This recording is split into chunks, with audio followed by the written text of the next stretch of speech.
You're listening to The Corbett Report.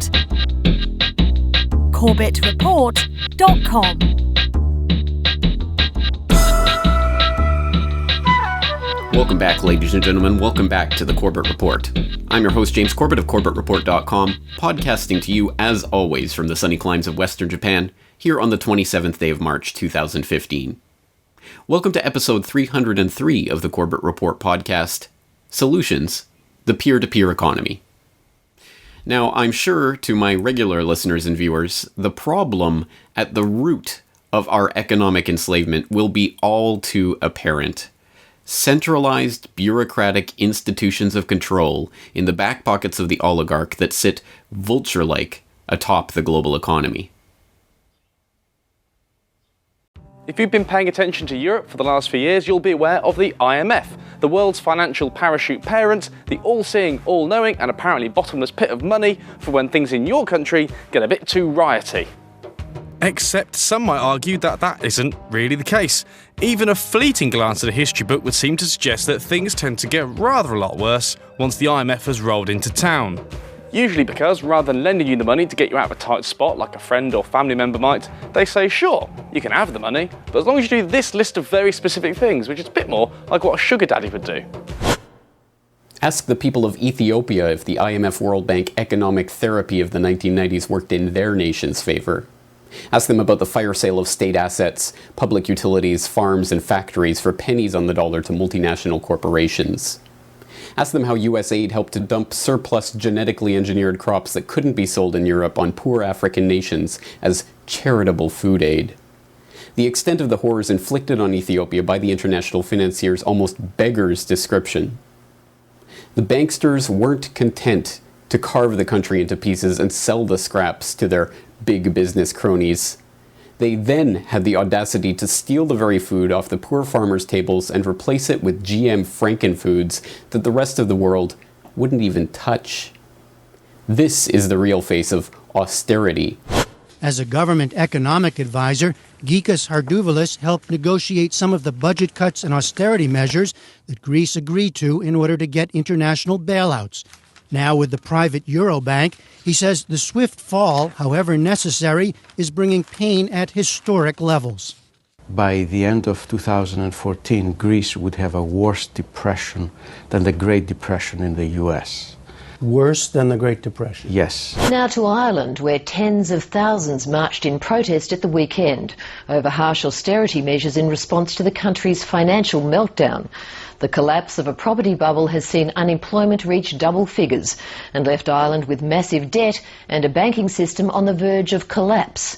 Despite the announcement of a European Union bailout worth more than $100 billion, there are growing calls for the Prime Minister to stand down. The World Bank has confirmed plans to give Ukraine a $2 billion finance package this year, reports Radio Free Europe. The loans are tied to introducing a series of reforms, which Ukrainian Prime Minister Arseniy Yatsenyuk says will be very difficult. Heating and public transport costs have already been hiked, hitting family budgets already suffering due to a slump in the currency, job cuts and high inflation. Yes, sadly, the problem is all too apparent. But never fear, the solution is also perfectly apparent and is being helpfully provided in an interesting narrative that's spilling forth across the newsfeed in recent weeks. Centralized bureaucratic institutions of control in the back pockets of the oligarchs that will sit vulture-like atop the global economy. China's president, along with the officials of 20 other Asian nations, from poverty-stricken Bangladesh to highly developed Singapore, all getting behind the Asia Infrastructure Investment Bank. When President Xi Jinping met with the representatives, he pointed out that the establishment of the Asian Infrastructure Investment Bank represents all parties' hope, determination and action to work together for development. It's also an innovative mechanism and will promote better global financial governance. It's a very meaningful thing. 3 more European countries have announced they will join the China-led Asian Infrastructure Development Bank, defying US pressure not to do so. Last week, Washington slammed a similar move by London, saying it's concerned over, quote, the constant accommodation of China. Beijing, in turn, called the American reaction childish paranoia. Now, the institution will directly compete with the America-backed World Bank and the IMF. Speaking on Sunday at the opening of China Development Forum in Beijing, IMF Managing Director Christine Lagarde said the fund would be delighted to cooperate with the AIIB. She also welcomed Beijing's efforts to boost investment outside China. Also on Sunday, World Bank Managing Director Cyril Moyani Indrawani said that it welcomed the AIIB initiative and will closely cooperate with the China-proposed institution. Former U.S. Secretary of State Henry Kissinger has called for more cooperation between China and the United States.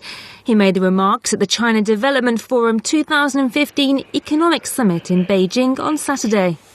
We should talk about our ideas of a common future. But what is also crucial is that we do some things together, that there are some joint American and Chinese projects on which Chinese and Americans are working together. Oh no, China, please don't throw us in the briar patch of your globalist institutions. It will completely destroy our age-old quest for global government. Okay, I guess there's nothing we can do about it. We'll just have to go along and start cooperating with you, and we'll gradually merge our system with your system behind the scenes, but don't pay attention to that. Henry Kissinger will take care of that, and everything will be all right, and I guess we'll just have to give up on global government after all. Really? Really, is this truly what people believe is going to be the savior of humanity? Unfortunately, a lot of people will be tricked into this because the dialectic is extremely effective. You pit a thesis versus an antithesis. A synthesis emerges if one globalist institution is competing with or cooperating with another globalist institution. You're going to get global government as the end synthesis. Inevitably. That is where we are being steered, and we are being asked to believe that this process is inevitable. How else could the global economy possibly be structured? How could it be run? How could it be governed if there weren't these multilateral institutions in the back pockets of the oligarchs sitting atop them, sucking off the blood from them like vampires? There's just no other way to do it. Well, I am going to offer a counter-narrative to that narrative today, but in order to do that, I think we should take one element of that idea, that there is a certain inevitability to what is happening in the global economy, and actually agree with it. Because I think when we look at the broad scope and sweep of history, we do see certain inevitabilities that arise as a result of certain developments, often technological developments that take place. And one very apparent, very easily documentable example of that from history is what happened in England in the 18th century. In towns across England and the United States, a series of extraordinary innovations would alter the way people lived and worked for the next 150 years.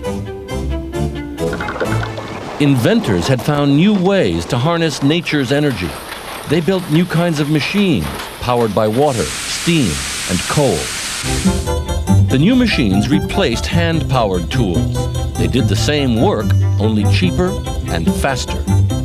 Much of the work was done outside the home, in specially designed buildings, the first factories.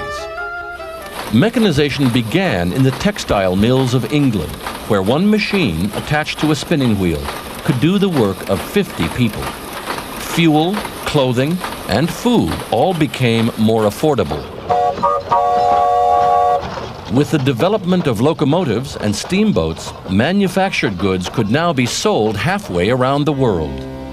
Families moved from the villages of their ancestors to new industrial towns. And a new class of people emerged, workers who produced goods. The Industrial Revolution. So here we have a specific historical precedent for the phenomena that we're documenting today, namely the idea that technological developments can lead to reorderings of economic relations, and on top of that, complete transformations of society. There's no doubt whatsoever that the Industrial Revolution completely changed the face of the globe, not just 18th century England, but as it spread out, it changed the way that we think about society, the way society is ordered, and many aspects of our daily lives. And some of those changes were for the good, some of them were for the bad.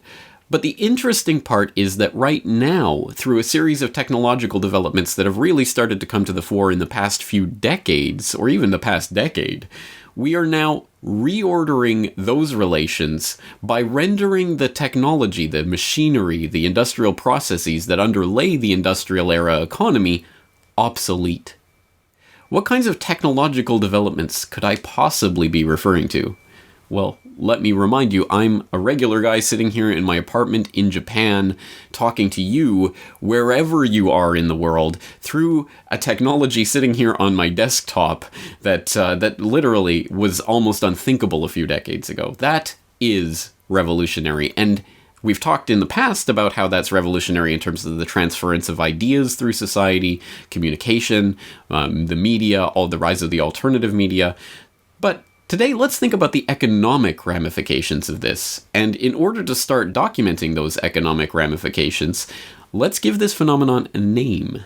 And this is always contentious because people will always squabble over names or fixate on names or assign too much importance to them. So let's just try to give it a very apt name. And let's take our analog today from a technological perspective that I'm sure many people will be somewhat familiar with, will at least have heard by this point. That is the idea of peer-to-peer networking.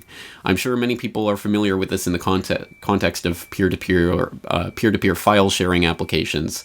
But let's just get everyone on board. First of all, let's define peer-to-peer networking, and then we'll see how it can relate to the type of economy that is coming into place now to replace the industrial era economy. What is peer-to-peer? Have you ever heard of peer-to-peer? And do you know what it is? Let's meet Alice and Bob. When they think of peer-to-peer, they think about file sharing and pirates. Is there more than file sharing? Peer-to-peer is more than file sharing. You'll see.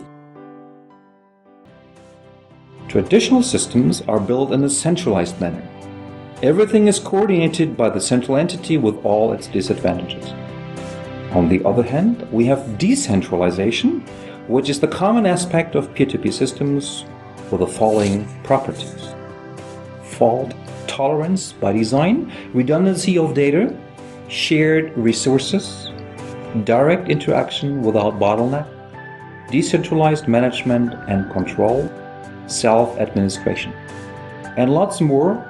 These advantages are exploited by a multitude of applications and libraries. Those come in many shapes and forms, such as generic peer-to-peer libraries with LibJingle, FreePastry, Tom Peer-to-Peer, media streaming with Spotify, BitTorrent Live, and LiveShift, VoIP with Skype and WebRTC, financial services with Bitcoin, PPCoin, Litecoin, and CurrencyFair, sharing with BitTorrent, uTorrent, Emule, and Pixmoo, synchronization with BitTorrent Sync and OwnCloud, internet anonymity with Freenet and Tor, social network with Diaspora and Friendica. And there are many more. So will you be the next peer? Will you be the next peer? It's a good question, and it does pertain directly to what we're talking about today on the podcast, although it may not be immediately apparent why that's so. So let's elaborate. If we look back at that historical phenomenon, the Industrial Revolution that we were talking about earlier, what we can see is the formation of a type of centralized network economy, where we have these central servers called factories, where all of the materials are brought in, all of the workers congregate, the work happens there, and then the finished products are distributed out to the various nodes on that network, the retail stores, where hopefully there's a node near you, and one day you happen to go there and you happen to be browsing the shelves and you find an item and you purchase it. Now that is a ridiculously inefficient system if you look at it on that scale, but how else could the industrial economy be organized? We have all of these products that require this industrial machinery and these industrial processes in order to create. So all of this has to happen in these central factories, and everyone has to congregate near the factories. Everyone has to live near the factories, so we have the urbanization phenomenon that's taken place over the past few centuries. All of this is the logical consequence of a system that requires these central servers. But what if the technological developments that have happened in recent decades are rendering those industrial processes obsolete? This isn't a theoretical question. This isn't a rhetorical question. It's a question that is being answered right now by all sorts of different companies, individuals, organizations, people who are competing and cooperating, trying to find answers to that question. How do we decentralize the network? What does a peer-to-peer economy look like? There are a billion different answers to that question. Here are a few. So Sidecar is now live in Austin and a number of other cities nationwide. The whole ride-sharing app that you have. Give us briefly, how does it work? Well, it's really simple. To be a driver, you go through a bit of a process because safety is really important to us. So we run background checks, meet all the people. But then it's super simple. It's an app that just connects people who can give a ride with people who need a ride. It's all donation-based, so there's no payment unless you volunteer it. And it's growing like a weed. We really love it. In an average day, I might do anywhere between 6 and 12 deliveries. Prim isn't your average bike messenger. He's a professional errand runner, earning his living doing chores for people who find him using a website called Taskrabbit. It works like an online marketplace for odd jobs, everything from furniture assembly to housekeeping to sushi delivery. Prices range from a few dollars up to hundreds, and Taskrabbit takes a cut of each transaction. When I started this company back in Boston in 2008, things like collaborative consumption or the sharing economy, those words didn't even exist yet. Technology has ushered in a new era of sharing.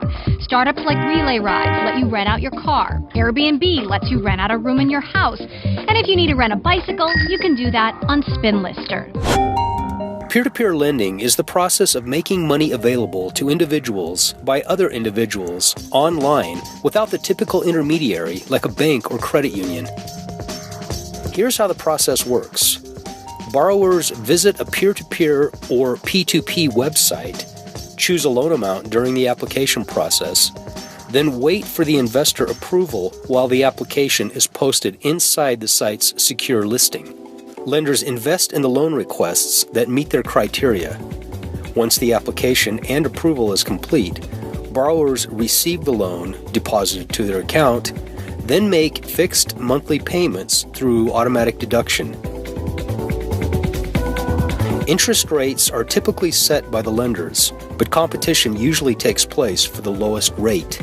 Borrowers enjoy lower costs on their financing, in many cases, arranging a loan of up to $35,000 with an interest rate below 7%. When you're sending money somewhere in the world, there are a lot of middlemen involved, and over the years, it has become extremely hard to move money, anything except for cash. When you have cash in your hands and you want to go to a 7-Eleven, you can buy a stick of gum and it's really easy to do. But if you want to send money to somewhere like China or the Philippines or Tokyo, it can be really expensive, take a lot of time, unless you're sending it in small or large amounts. At the same time, try sending 30 cents over the internet. You can't do it without paying some fees. Even with PayPal, it could be up to 30 cents and 3% to do something like that. So what Bitcoin is, it enables strictly peer-to-peer money transfers. You look at something like remittance, right? Remittance could cost 9 to 10% to send money somewhere in the world. With Bitcoin, as long as I have a Bitcoin wallet on my phone and someone has a Bitcoin wallet somewhere in China, I can send them money, $1 million fairly instantly with no fees. Now, Lou Brown saw in her neighborhood there was lots of gardens that were overgrown. People weren't looking after their gardens because they were ill or too old or too busy. And she knew people that needed access to land.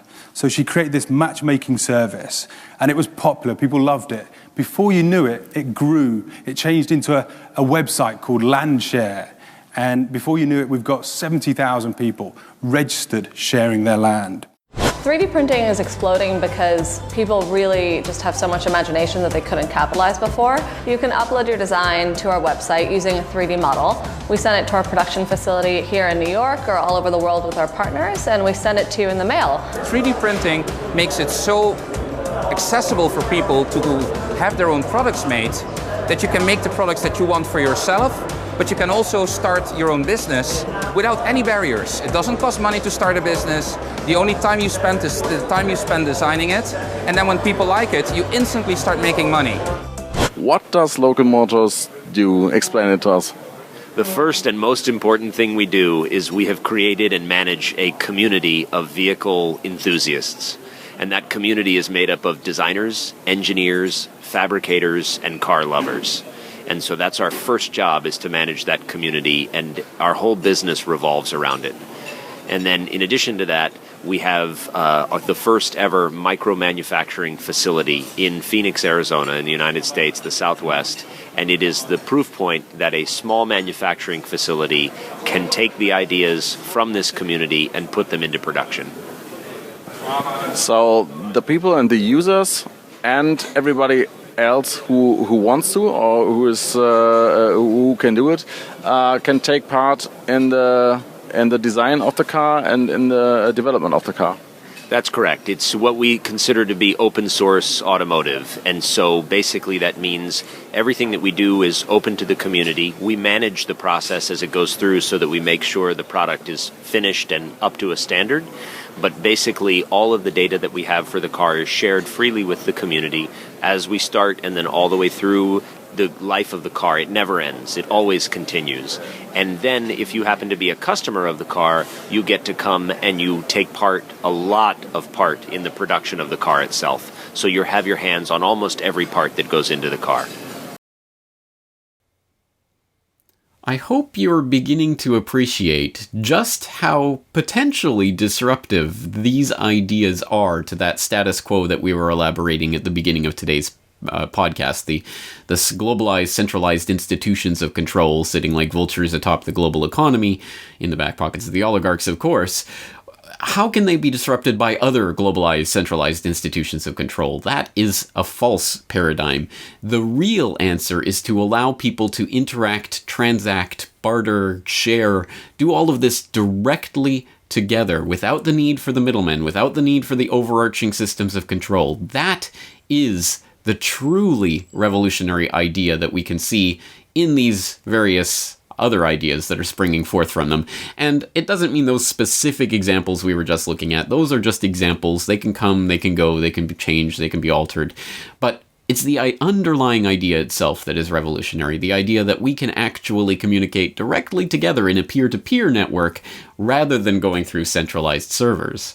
It's an interesting concept, and perhaps the best way to show that it is so potentially disruptive is to show just how hard those status quo institutions of control are kicking back against these various ideas. Uber is facing yet another legal battle, this time in France. A court in Paris is set to rule on its Uber Pop service later today. It allows people to offer their cars for ride sharing, but critics say Uber Pop uses unlicensed drivers to cut costs, creating unfair competition. But local governments are trying to either ban Airbnb or regulate it so much that it becomes almost impossible to participate. Bizarrely, Portland, Oregon prohibits Airbnb in all residential areas of the city, but allows it in industrial areas where permanent residents aren't allowed to live, just as long as there's off-street parking available and a 6-foot paved sidewalk between the building and the street. Austin, Texas allows residents to become Airbnb hosts just as long as they undergo a home inspection, purchase a $285 permit, and live in a neighborhood that hasn't already reached its quota. One of the big and most striking things about the ballot initiative is that it actually creates a bounty hunter system where if anybody in this could report somebody for doing Airbnb, and if back taxes and fines resulted, they would get 30% of that money. And that stirred a lot of outrage. I'm sure it would. Yeah, it's kind of a snitch incentive there. It's typically done on bulletin boards, like at the airport. So pilots say, hey, I'm flying to Martha's Vineyard next week. anyone wants to come with, here's my number. So we said, okay, well, let's just take that same concept and we'll put it online. But the Federal Aviation Administration said not so fast. By accepting paying passengers through websites like FlightNow, the agency believed the small planes were essentially operating as commercial airliners, but without the scrutiny and oversight commercial airlines receive. In August, an FAA lawyer wrote, "The website is designed to attract a broad segment of the public interested in transportation by air." Tal Reichert, a pilot for almost 11 years, signed up with FlightNow in March. This is just people sharing their hobby and their passions. This is not commercial aviation. It is impossible for a pilot to make a living flying through FlightNow. Every time a pilot flies through FlightNow, the pilot must pay at least their own share of the expenses. The decision stalled FlightNow's business, as well as other flight-sharing services like Airpooler and PilotShareTheRide.com, which had been cleared by a different FAA official in 2005. While pilots can still share costs, a problem now arises if they use the internet to find passengers, says FlightNow's attorney John Riches. Currently, companies can sue for damages if someone is caught recreating and sharing a copyrighted design. Make your own version of a stormtrooper from Star Wars, and you could face a lawsuit. The taxi companies, the traditional sort of yellow cabs and things like that, that is a actually surprisingly large business lobby in big cities. I mean, LA, like when you're talking about like picking people up at LAX, there is a lot of yellow cab money in that, and they don't want the much cheaper, much more reasonably priced, although still not cheap, Uber and Lyft services to usurp that. And so they will take their dollars that they have because they've been successful businesses for a number of decades, and they will lobby and they will get these services shut down if people don't stop that from happening. This is honestly David versus Goliath here. Again, sometimes the best way to identify the action is to look for the reaction, and the reaction shows that there is a significant amount of kickback that is being received right now against the idea of people simply sharing what they have, collaborating with each other, transacting directly with each other. This is a subversive idea, and it's not just subversive in an economic sense. Of course, the Hilton hotel chains hate Airbnb because it cuts away from their profit, or the taxi companies hate Lyft and Uber and all of these because it cuts into their profit. Of course, there's that element to it, but it is subversive on a much deeper level than that, because the economy is not just about dollars and cents or pesos or yen or whatever phony tokens of currency that get passed around in the economy. It's not about that. It is about the relations between people, how people come together, how they interact, how they transact. That is the fundamental question of the organization of society itself. And for centuries in the industrial era, we have been trained to believe that we can live in a system where, of course, you don't have to know your neighbors, you don't know them by name, you don't interact with them, you just live in these highly concentrated urban environments to go to your little factory production centers, whether those be office cubicles or factories or whatever the case may be, and then you go home to your little isolated apartment and you sit there and interact with a computer screen. That is the society that we've been engineered into, and I believe quite deliberately. The taking away of that sense of community that was one of the fundamental underlying aspects of the pre-industrial society that I think was one of the great losses of the Industrial Revolution. But the peer-to-peer economy is one way that we can start to reclaim that sense of community. How so? In fact, the poster child for the sharing economy is Airbnb, which is the place sharing website started by two university graduates who wanted to set up an internet business, and they had graduated from the Rhode Island School of Design, and they moved to San Francisco, the heart of the Silicon Valley, to make their fortune. And they were staying in a place in San Francisco, and the landlord decided to raise their rent, and they couldn't afford the old rent, and they realized that to solve that, they had heard about this design conference that was happening in San Francisco, and there were no rooms. And so they thought, wow, we could offer short stay accommodation and breakfast by buying air mattresses and putting them in front of the bathroom, in front of the kitchen, and in the living room. And so they did that, and they went to the news media and actually got some really good publicity, and people started to, and they developed this fledgling website called Airbed and Breakfast. And people started buying airbeds and solving temporarily this problem of a shortage of rooms. Well, anyway, this carried on for a little while until someone reached out to them and said, well, I don't really want to do the air mattress kind of and breakfast. I want to just rent my whole place. And so then they said, wow, okay, we'll add a feature for that.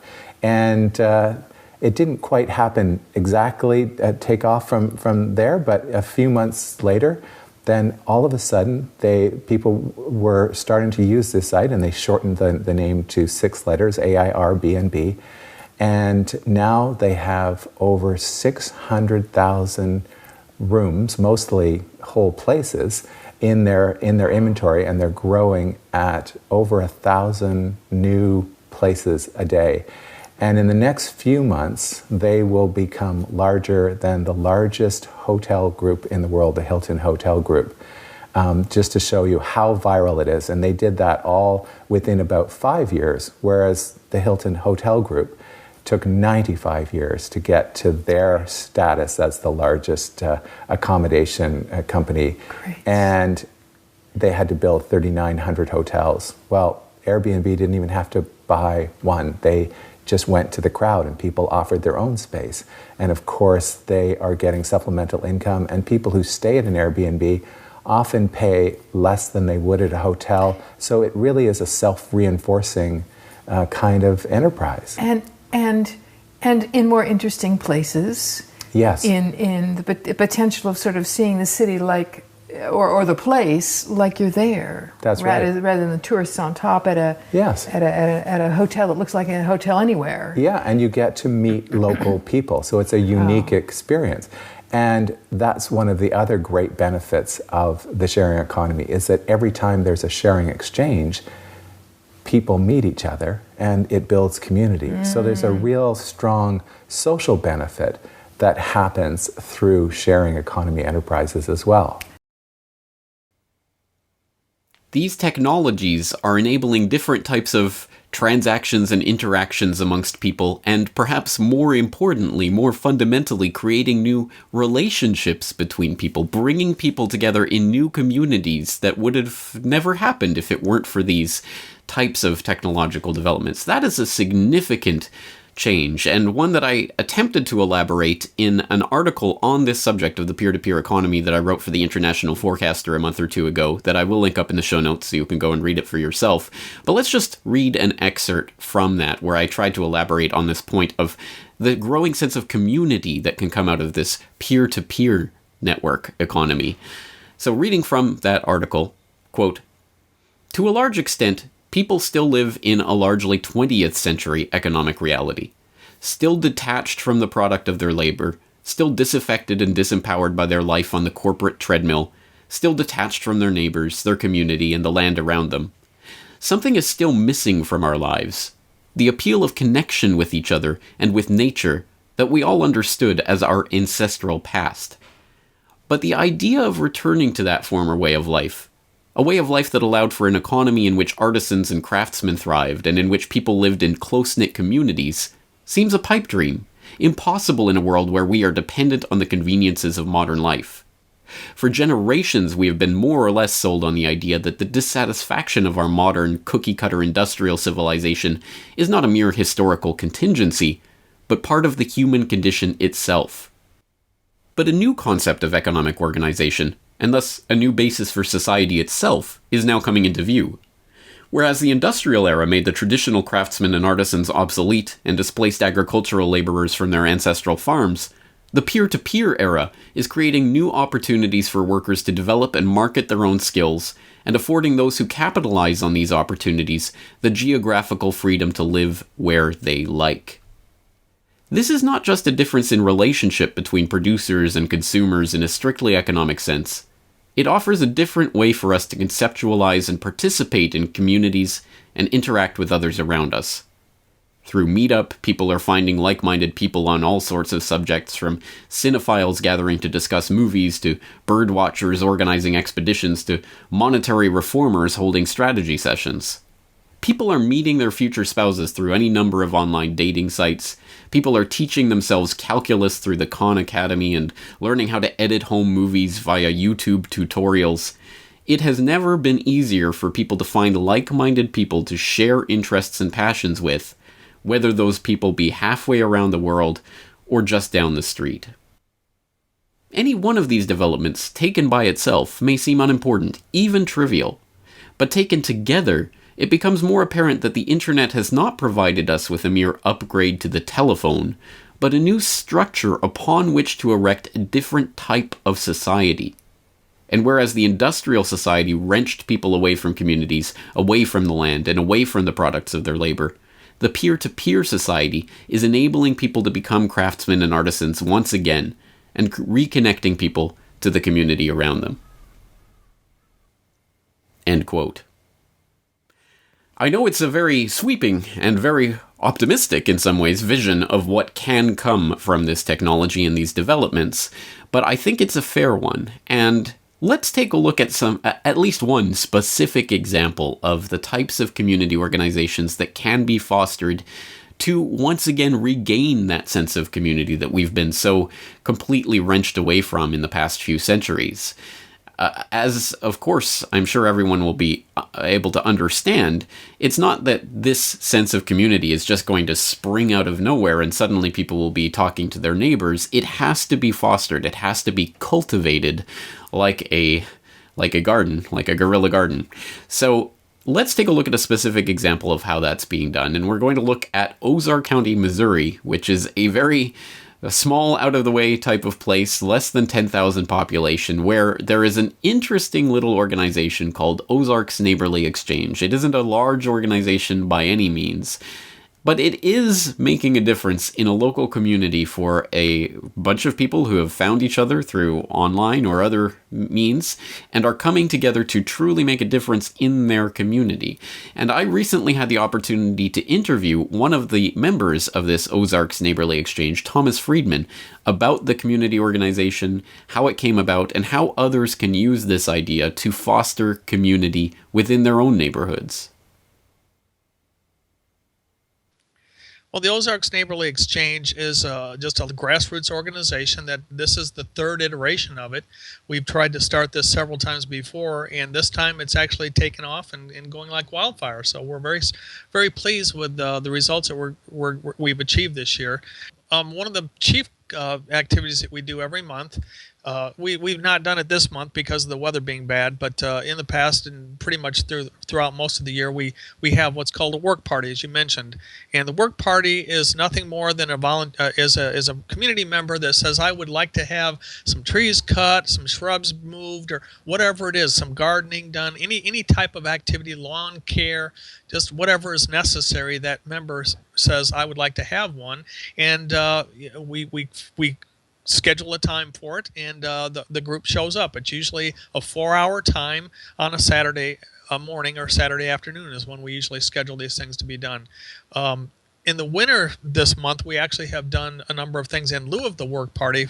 For example, we raised some funds to give to a family that was really in dire straits and really needed some clothing for their children. So we raised some funds through that and presented it to them instead of doing a work party that particular month. Well, let's talk a little bit about the philosophy that underlies a group like this. And in the About section of Ozarks Neighborly Exchange, there's a post on why become a one member. And it says, no matter where you are in the world, there are certain values and basic human needs that we all share. Food, shelter, water, camaraderie, and love are some of those things. When we get to know our neighbors on a personal level, we begin to care for one another, and we can help each other not only survive, but thrive in life. As a member of Ozarks Neighborly Exchange, you become part of a tight community, part of a tribe of people who care for one another and thrive together. And then it talks about some of the various activities that the one group engages in Tell us from your own perspective, in your own words, about this idea that underlies this type of community organization and why other people should start something similar in their own communities. Well, in a single word, it's community. I mean, it's really that simple. And in today's world, in the city, where I've lived in the country here for 8 or 9 years, but before I moved here, I lived in the city. And even though you live next door in a condo or whatever, oftentimes you don't know your neighbors. So you live in such a hectic world, a lifestyle. One neighbor might work the second shift, you work the first, and you just never see them. It's just common in our modern world that we don't actually reach out and have that community spirit anymore. And we're in a small community here, and it's the spirit of one is contrary to that city life. It's very much people helping people. I mean, that's our byline is neighbors helping neighbors.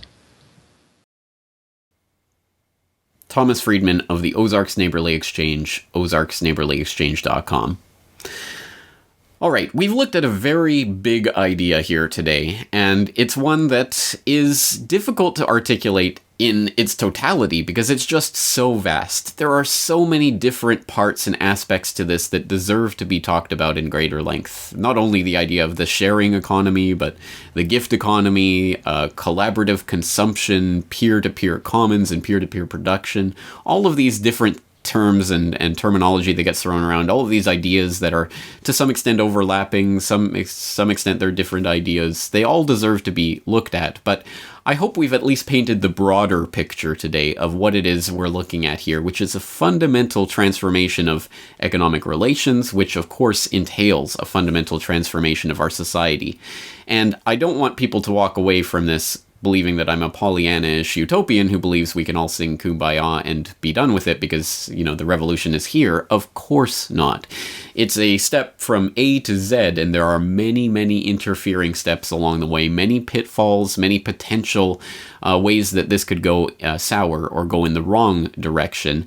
For example, just to name one, I just released a video yesterday about the revolution will not be YouTubed, talking about the various ways that YouTube, Facebook, Google, all of these different platforms that people have come to rely on the internet itself to such a great degree are of course controlled, manipulated, in bed with the intelligence agencies and the governments and manipulating your news feeds and all of this type of nonsense to basically stop people from finding communities, spreading information, coming together, interacting in a peer-to-peer economy. So it is not a straight line. It is not going to be easy. It is not going to be unhalting progress. But I believe there is the chance, the opportunity that we can use this for the good, that we can start getting around all of those globalist bureaucratic institutions of control rather than giving in to them. If you believe that we can do so likewise, I invite you to join us here in the peer-to-peer economy where, for example, I am actually making my living thanks to the blessing of all of the viewers out there who can support me directly without having to go through some third party. Whereas in any other era of existence, if I was going to be in the media, I would be having to work for some big media corporation that was owned by some Rupert Murdoch or what have you. I can now literally directly speak to people out there and they can directly support me. That is the best possible model, and it is happening right now. I am living, breathing proof of it. So it can happen, but we have to understand how valuable what we have right now is, and we have to push it even further to get rid of that status quo that is perched atop the global economy. Some very big ideas. I think I'll leave it there for this week. Once again, I'm James Corbett of CorbettReport.com, thanking you for joining me, and I look forward to talking to you again very soon.